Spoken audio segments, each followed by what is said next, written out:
Hello everyone. Welcome to Cold Radio. I am Bhavna Joshi, your Cold Radio anchor. And today we are here with a special podcast episode dedicated to Pragyan platform.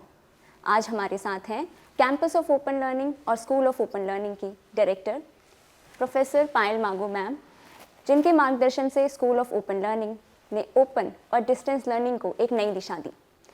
She actively engages in academic plannings, digital learning reforms and quality enhancement measures, जिससे हर एक learner को एक organised और transparent learning experience मिल सके. आज हम उनके साथ चर्चा करेंगे इंटरनल असेसमेंट और प्रज्ञान प्लेटफॉर्म पर. Good evening ma'am. Good evening and hello students. I think you have already prepared your internal assessment as well as your exams must be going very great. So I give my best wishes to all of you. Okay ma'am, thank you so much. And then starting the podcast with the very first question, that will be the introduction of Pragyan platform. So I would like to you, if you introduce the Pragyan platform to all the students. The Pragyan platform is the platform for the students. You can get your information on the Pragyan platform and also on the Pragyan platform आपको आपका जो internal assessment है वो उस platform के ऊपर देना है.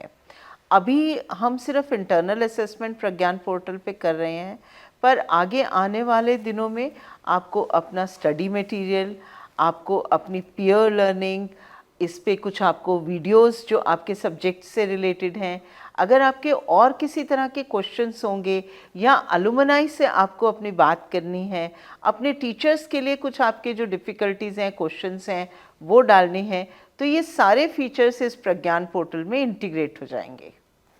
Okay ma'am. Moving to the next question, कौन कौन ऐसे स्टूडेंट्स हैं जिनको ऑनलाइन इंटरनल असेसमेंट देना है, और या फिर हम कह सकते हैं कि वो दे सकते हैं? जितने भी हमारे एक्टिव स्टूडेंट्स हैं इस समय, उन सभी को इंटरनल असेसमेंट देना है. जो यूजी के स्टूडेंट्स हैं, अगर उनकी ईआर है तो भी उनको इंटरनल असेसमेंट देना है. अगर वो प्रमोट हो चुके हैं तो भी इंटरनल असेसमेंट देना है. लेकिन जो पीजी के स्टूडेंट्स हैं उसमें सिर्फ प्रमोटेड स्टूडेंट्स को इंटरनल असेसमेंट देना है.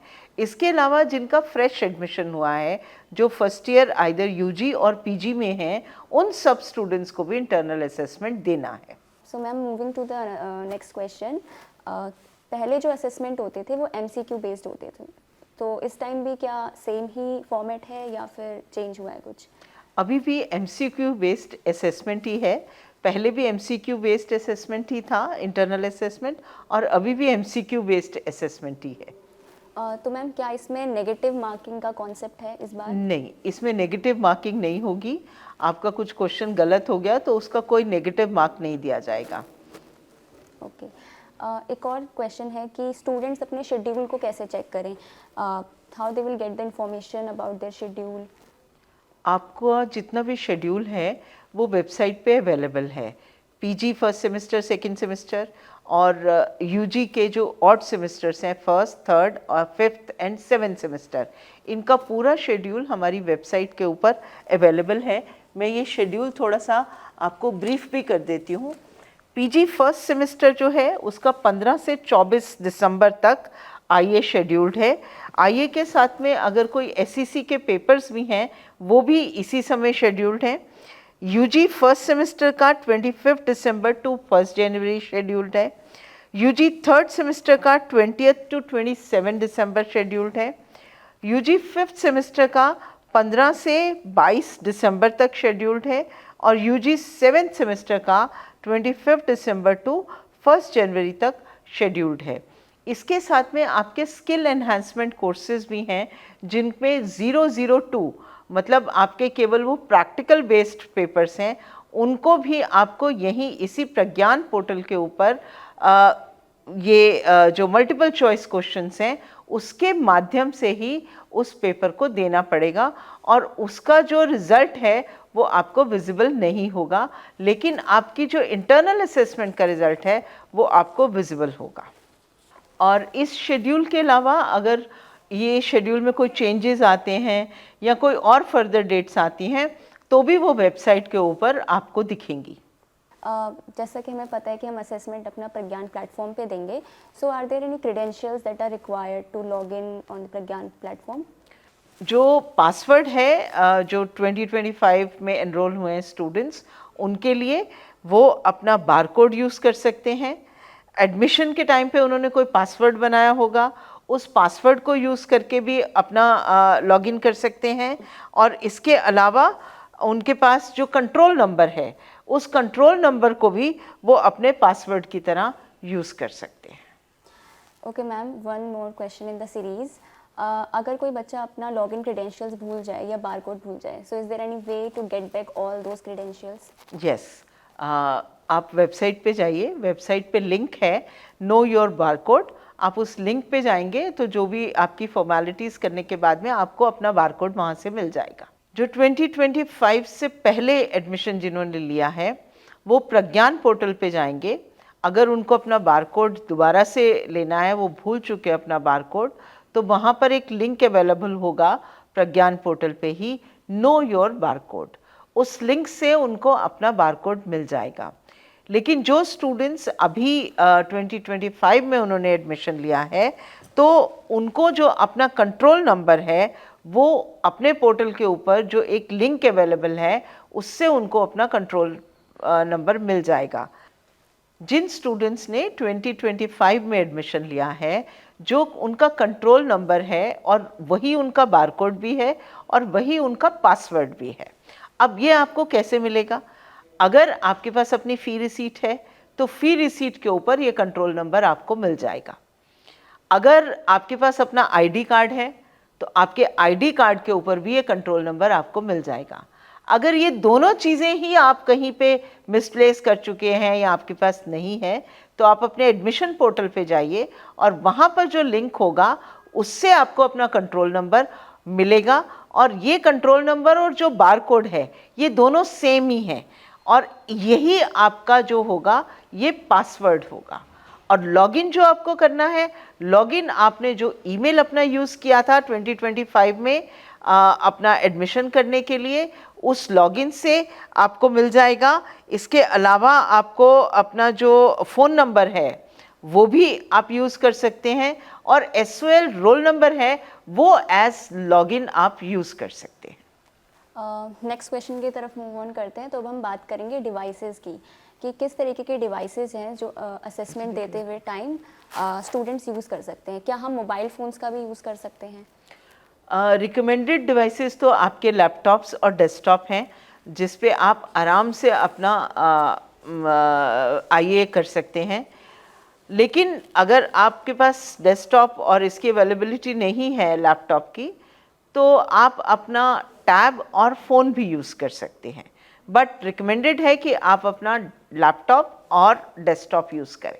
और जो भी आप डिवाइस यूज़ कर रहे हैं उसमें एक अच्छा इंटरनेट कनेक्शन होना चाहिए, वो फ्लक्चुएट ना करे, आपका स्पीड उसकी ठीक हो और जितनी देर आप IA दे रहे हैं उतनी देर तक आपके पास एक स्टेबल इंटरनेट कनेक्शन रहे। ओके मैम, तो जैसा हम जब प्रज्ञान प्लेटफॉर्म में जाते हैं असेसमेंट देने के लिए, तो वहाँ पे हमें एक मॉक टेस्ट दिखता है। So why should a student attempt that mock test और is it mandatory to attempt that mock test? Actually it is not mandatory. बहुत ज़रूरी नहीं है कि आप मॉक टेस्ट दें, लेकिन जब आप अपना मॉक टेस्ट देंगे तो आपको जो उसका IA की निटिग्रिटीज़ हैं, किस तरह से आपको क्लिक करना है, किस तरह से आपको सबमिट करना है, जो टेक्निकल स्पेसिफिकेशंस हैं वो आपको एक बार रिवाइज भी हो जाएंगी, आपको पता भी चल जाएंगी और आपकी एक तरह से अपने IA देने से पहले प्रैक्टिस हो जाएगी। तो आप मॉक टेस्ट अवश्य दें, लेकिन वो मैंडेटरी नहीं है। क्योंकि ये जो असेसमेंट है ये लैपटॉप्स में और डेस्कटॉप्स में होगा, सो स्टूडेंट क्या टैब्स को स्विच कर सकते हैं या दूसरी कोई एप्लीकेशंस को ओपन अप कर सकते हैं व्हाइल गिविंग द असेसमेंट? देखो, ये रिकमेंडेड नहीं है। आप जब एग्ज़ाम देने के लिए जाते हैं तो आपको उसकी सैंक्टिटी भी मेंटेन करनी चाहिए, आपको ईमानदारी से एग्ज़ाम देना चाहिए। आप जो भी एक्टिविटी कर रहे हैं वो एक्टिविटी आपके डिजिटल फुटप्रिंट्स के ऊपर आती है और वो सारे डिजिटल फुटप्रिंट्स हम आपके देख सकते हैं। अगर आप अपना कोई भी टैब मिनिमाइज करके कोई दूसरा टैब खोलना चाहते हैं तो इमीडिएटली जैसे ही आप उस अपने टैब को, जो आईए का टैब है, उसको मैक्सिमाइज करेंगे तो उसका डिजिटल फुटप्रिंट हमारे पास आ जाएगा और आपको एक मैसेज भी आएगा कि आप अपनी इंटरनल असेसमेंट कंटिन्यू रखिए और इसको मिनिमाइज नहीं करिए। एक मैसेज आपके ऊपर आएगा। इसका मतलब है कि आपका पूरा डिजिटल फुटप्रिंट, कि आपने अपना आईए देते हुए कौन कौन से टैब्स को इस्तेमाल किया और अपना जो टैब था उसको मिनिमाइज किया, उसको थोड़ी देर के लिए छोड़ा, ये सारे हमारे पास रिकॉर्ड्स में होगा। और ऐसा पॉसिबल हो सकता है कि इस तरह का काम आपको अनफेयर मीन्स पर ले जाकर खड़ा कर दे। तो it is not at all recommended कि आप अपने टैब को छोड़ के दूसरा टैब खोलें। ओके मैम, क्योंकि असेसमेंट कंप्लीटली ऑनलाइन है तो there are times when a student can face internet problem, तो क्या होगा अगर टेस्ट के दौरान इंटरनेट डिस्कनेक्ट हो जाए? अगर टेस्ट के दौरान इंटरनेट डिस्कनेक्ट होगा तो आपका जो इंटरनल असेसमेंट है वो ऑटो सबमिट हो जाएगा और ऑटो सबमिट होने के बाद में जो हमें उसमें नज़र आएगा वो इनकम्प्लीट नज़र आएगा और लेकिन आपका जो अटेम्प्ट है एक, वो काउंट हो जाएगा। तो इसलिए आप ठीक इंटरनेट कनेक्शन के साथ ही अपना एग्ज़ाम दें। ओके मैम, जब हम प्लेटफॉर्म पे लॉगिन करते हैं और असेसमेंट अपना दे रहे होते हैं तो हमें वहाँ पे सबमिट बटन भी दिखता है। So when does the submit button gate activated? जो आपका सबमिट का बटन आपको नज़र आ रहा होगा, जब आप सारे अपने क्वेश्चंस अटेम्प्ट कर लेंगे, अगर आपने विद इन 45 मिनट्स या 45 मिनट्स से पहले भी कर लिए, तब भी वो जो सबमिट बटन है वो एक्टिवेट हो जाएगा। लेकिन अगर आपने 45 मिनट्स तक अपने क्वेश्चंस कंप्लीट नहीं किए या 45 मिनट्स पूरे होने के बाद आपने सबमिट को प्रेस नहीं किया, तो वो ऑटो सबमिट आपकी इंटरनल असेसमेंट हो जाएगी। ओके मैम, असेसमेंट को सक्सेसफुली सबमिट करने के बाद स्टूडेंट को कैसे पता लगेगा कि उसने अपना असेसमेंट सक्सेसफुली सबमिट कर दिया है? क्या उसे कोई नोटिफिकेशन आएगा? जब आप अपना सबमिट बटन वहाँ पर देखते हैं तो सबमिट बटन आपका एक्टिवेट हो जाएगा जैसे ही आप अपने सभी क्वेश्चंस कर लेंगे। और दूसरी केस में अगर आपने सभी क्वेश्चंस नहीं भी किए लेकिन आपका जो 45 मिनट्स हैं वो पूरे हो गए हैं, तो भी सबमिट बटन एक्टिवेट हो जाएगा। लेकिन जब आपके 45 मिनट्स अभी पूरे नहीं हुए हैं, आपने क्वेश्चंस पूरे कर लिए, आप खुद सबमिट बटन को दबाने जा रहे हैं, जब आप सबमिट बटन को दबाएंगे और आपके पास समय बचता है तो आपको एक अलर्ट आएगा रिव्यू और सबमिट कंफर्मेशन का। तो अगर आप रिव्यू पे क्लिक करेंगे तो जो आपके पास समय बचता है वो अपने सारे जितने क्वेश्चंस हैं या जितने भी क्वेश्चंस आप रिव्यू करना चाहते हैं तो वो आप रिव्यू कर सकते हैं। लेकिन आपका समय अगर समाप्त हो गया तो वो ऑटो सबमिट में चले जाएगा, आपको रिव्यू का ऑप्शन नहीं मिलेगा। अगर आपके पास समय था और आपने रिव्यू कर लिया, उसके बाद जब आप सबमिट बटन दबाएंगे तो वो सबमिट बटन कंफर्मेशन पे आपको दोबारा रिव्यू पे नहीं लेके जाएगा। और जब आपको दोनों चीज़ें दिख रही हैं, रिव्यू एंड कंफर्म सबमिशन, तो आप कंफर्म सबमिशन पे भी जाएंगे तो आपके पास रिव्यू का ऑप्शन ख़त्म हो जाएगा।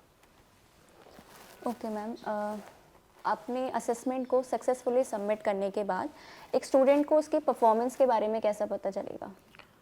जैसे ही आपने अपना असेसमेंट पूरा कर लिया तो आपने इंटरनल असेसमेंट में आपके कितने मार्क्स आए वो आपको एक समरी आ जाएगी जिसमें आपके मार्क्स आपको दिखेंगे कि आपने जो अपना इंटरनल असेसमेंट किया है उसमें आपको कितने मार्क्स मिले हैं। लेकिन ये आपको उन पेपर्स में नहीं मिलेगी समरी जो एसईसी के पेपर्स हैं और जिसमें पूरा ही पेपर आप 2 क्रेडिट का अटेम्प्ट कर रहे हैं इस प्रज्ञान पोर्टल के ऊपर, तो उसमें आपको समरी नहीं मिलेगी। ओके मैम, तो ये असेसमेंट देने के टाइम पर हमें जो अटेम्प्ट्स प्रोवाइड करते हैं तो वो कितने अटेम्प्ट्स हैं? आपको केवल 2 अटेम्प्ट्स मिलते हैं और उन 2 अटेम्प्ट्स में से जो आपके बेस्ट मार्क्स होते हैं वो बेस्ट मार्क्स आपके इवैल्यूएशन में और रिजल्ट में जुड़ते हैं। ओके, तो एसओएल में जैसे पीडब्ल्यूबीडी स्टूडेंट्स भी हैं हमारे पास, तो क्या उनके लिए कोई स्पेशल परमिशन है रिगार्डिंग द असेसमेंट? नहीं, उनको कोई पीडब्ल्यूबीडी स्टूडेंट्स को कोई स्पेशल परमिशन लेने की ज़रूरत नहीं है। वो सीधा अपने प्रज्ञान पोर्टल पे जाएंगे, लेकिन उनके लिए एक प्रोसेस है, उसमें जो 45 मिनट्स हैं नॉर्मल आईए देने के लिए, उनके लिए ये समय 90 मिनट्स हो जाएगा। Okay ma'am, so this question is quite important for students also.